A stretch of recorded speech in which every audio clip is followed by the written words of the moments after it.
जय श्री राम भक्तों स्वागत है आपका हमारा चैनल देववाणी में। भक्तों, आपको हमारी कथाएं कैसी लगती हैं हमें कमेंट करके ज़रूर बताएं। भक्तों, हमारी कथाओं को लाइक अधिक से अधिक करें, इन्हें शेयर करें और हमारे चैनल को अधिक से अधिक सब्सक्राइब करें।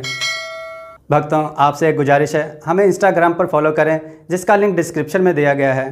तो चलिए शुरू करते हैं आज की कथा। जय श्री राम भक्तों, आज हम कथा श्रवण करेंगे पंडित की होशियारी और सुनार की बेईमानी। आइए कथा श्रवण करें। भक्तों, आप हमें कमेंट करके बताएं कि इस कहानी में लोगों को क्या शिक्षा मिलती है। तो चलिए भक्तों, कथा श्रवण करते हैं। किसी गांव में एक सुनार रहता था। वह बहुत गरीब था।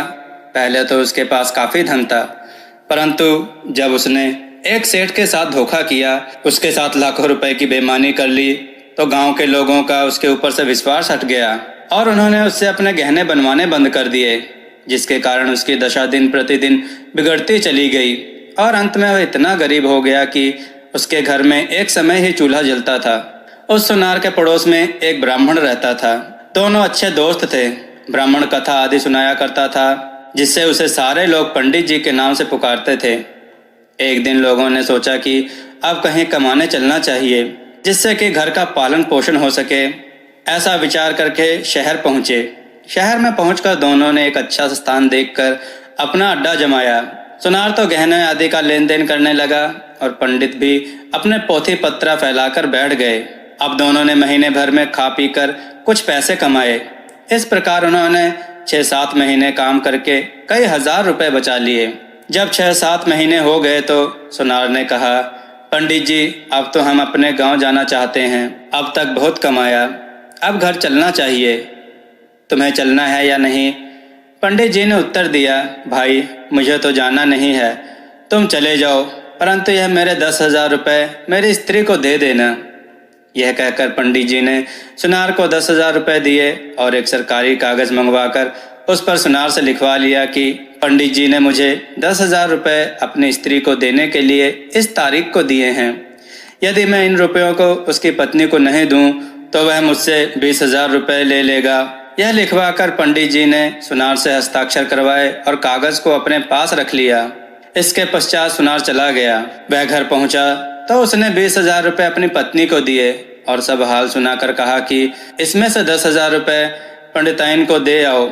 यह रुपए चलते समय पंडित ने उसके लिए दिए हैं। लेकिन उसकी पत्नी ने कहा कि तुम यह रुपए पंडिताइन को क्यों देते हो? पंडित आकर हमारा क्या बिगाड़ लेगा? सुनार ने उसे बहुत समझाया, लेकिन वह नहीं मानी। अंत में उसने पंडित के रुपए भी अपने पास रख लिए। जब पंडिताइन ने सुना कि सुनार अपने घर आ गया है तो वह दौड़ी दौड़ी आई। उसने सुनार को पूछा कि पंडित जी ने हमारे लिए कुछ नहीं भेजा है क्या? वे अभी 2-2.5 महीने बाद आएंगे। पंडिताइन बेचारी चुप होकर अपने घर चली गई। कुछ दिन बाद फिर वह आई और पूछा कि पंडित जी की कोई चिट्ठी और तार नहीं आया क्या? यद्यपि पंडित जी की एक चिट्ठी आई थी। कुशल क्षेम के पश्चात लिखा था कि रुपए तो पंडिताइन को मिल ही गए होंगे। अब मैं 2 महीने बाद वापस आ रहा हूँ। इसलिए सुनार ने वह चिट्ठी भी नहीं दिखलाई, क्योंकि इससे भेद खुलने का डर था। अब पंडिताइन तथा उसके बच्चे भूखे मरने लगे। कभी कभी पंडिताइन पंडित जी का हाल चाल सुनार से पूछने आ जाती, लेकिन उसे टका सा जवाब मिल जाता। 2 महीने बाद पंडित जी एक दिन 25,000 रुपये कमाकर घर लौटे। इधर सुनार भी 20-25 हजार रुपये गाँव में ही कमा चुका था। पंडित जी जब अपने घर पहुंचे तो उन्होंने अपने लड़के को पुकारा। उसकी पत्नी समझ गई कि पंडित जी आ गए हैं। उसने झट से दरवाज़ा खोला। पंडित जी बड़े ही हट्टे कट्टे हो गए थे। शहर में उन्हें अच्छा खासा खाना पीना मिलता था, किंतु जब वे अपने घर में घुसे तो उन्होंने देखा कि उसकी पत्नी तथा बच्चों की बड़ी बुरी स्थिति हो रही है। कपड़े तथा शरीर तो इतने गंदे दिखाई दे रहे थे कि मानो अभी धूल में लौटकर आ रहे हों। घर की ऐसी बुरी स्थिति देखकर उन्होंने अपनी पत्नी से पूछा, घर की ऐसी हालत क्यों हो रही है? उसकी पत्नी ने कहा, आपने तो वहाँ पर सोच लिया था कि मैं घर की कोई सुध नहीं लूँगा।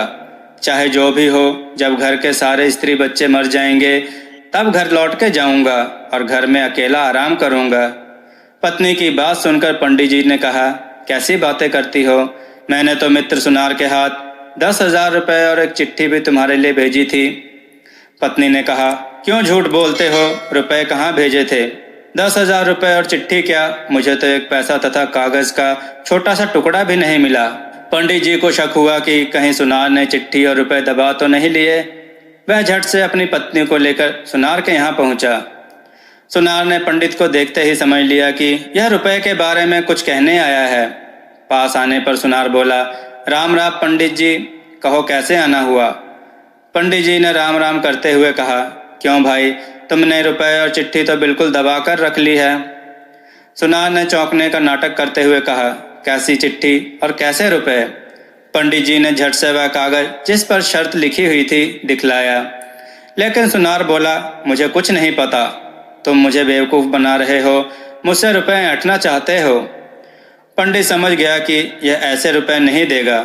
वह वहाँ से सीधे कोतवाली पहुँचे और कोतवाल साहब से कहा कि उस सुनार ने मेरे 10,000 रुपये दबा लिए हैं, मेरे रुपए मुझे दिलाने की कृपा करें। इतना कहकर उन्होंने वह शर्त वाला कागज कोतवाल को दिखलाया।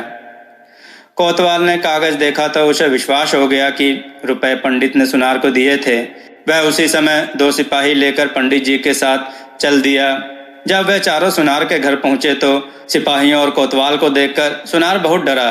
उसने वहां से भागना चाहा, लेकिन उसे झट से एक सिपाही ने पकड़ लिया। कोतवाल ने सुनार से पूछा, पंडित जी के रुपए कहाँ हैं? सुनार ने आश्चर्य दिखाते हुए कहा, कैसे रुपए? कोतवाल ने वह कागज दिखलाया और कहा, देखिए रहा रुपए देने का प्रमाण। सुनार उसे देखकर बोला, यह बिल्कुल झूठा है। कोतवाल ने जब यह सुना तो उसने बगल में से कोड़ा निकालकर तड़ाक से सुनार को जमा दिया और कहा, और यह हस्ताक्षर किसके हैं? यह सुनार की मोहर किसने लगाई है? कोड़ा पढ़ते ही सुनार चीखता हुआ बोला, सरकार सच कह रहा हूँ, मैंने रुपए नहीं लिए। इतने में एक सिपाही उसके कमरे से एक चिट्ठी उठा लाया तथा कोतवाल को चिट्ठी देते हुए बोला, देखें हजूर, यह किसकी चिट्ठी है? कोतवाल ने चिट्ठी लेकर पढ़ी। यह वही चिट्ठी थी जिसे पंडित ने सुनार को दी थी। कोतवाल ने उसे पढ़कर कहा, देख दूसरा प्रमाण यह रहा, या तो सारे रुपए लाकर दे दे, नहीं तो इतनी मार लगाऊंगा कि होश ठिकाने आ जाएंगे। इस बार सुनार बहुत डर गया। उसने झट से 20,000 रुपये लाकर पंडित को दे दिए। लेकिन कोतवाल ने कहा, अभी 5,000 रुपये और सजा के पंडित को दे। आखिरकार उसने 5,000 रुपये और लाकर पंडित को दिए। पंडित प्रसन्नता पूर्वक अपने घर चला गया। कोतवाल सुनार को हथकड़ी पहनाकर जेल ले गया। उसे 1 वर्ष की सजा हो गई। कुछ दिनों में उसके घर का बचा खुचा धन भी समाप्त हो गया और उसकी पत्नी को मांग मांग कर अपना गुजारा करना पड़ा। भक्तों, आपको यह कथा कैसी लगी हमें कमेंट में ज़रूर बताएं। हमारी कथा को अधिक से अधिक लाइक करें, चैनल को सब्सक्राइब करना ना भूलें और इस कथा को शेयर जरूर करें, जिससे हम नई नई कथाएं आपके लिए लाते रहेंगे। भक्तों, इस कथा से हमें क्या शिक्षा मिलती है हमें कमेंट में जरूर लिखकर बताएं, ताकि सबके विचार हम जान सकें। जय श्री राम भक्तों। जय श्री राम भक्तों। भक्तों, देववाणी की तरफ से आप सबका बहुत बहुत धन्यवाद कि आप सब ने हमारे चैनल को बहुत सहयोग दिया और हमारी वीडियो को बहुत पसंद किया, जिस वजह से हमें YouTube की तरफ से ज्वाइन बटन का ऑप्शन मिला, जहां पर आप हमें ज्वाइन बटन पर क्लिक करके हमें ज्वाइन करें, जिसके लिए आपको 29 रुपये या 59 रुपये का चार्ज देना पड़ेगा। जो हमें ज्वाइन करेगा उन्हें हम कई तरह की सुविधाएं देंगे और उनके कमेंट्स का जवाब देंगे। यहाँ हम आपको कथा कहानियों के टिप्स भी देंगे और हम आपके सुझाव पर वीडियो बनाने की पूरी कोशिश करेंगे और हम आपका नाम वीडियो में जरूर लेंगे। धन्यवाद।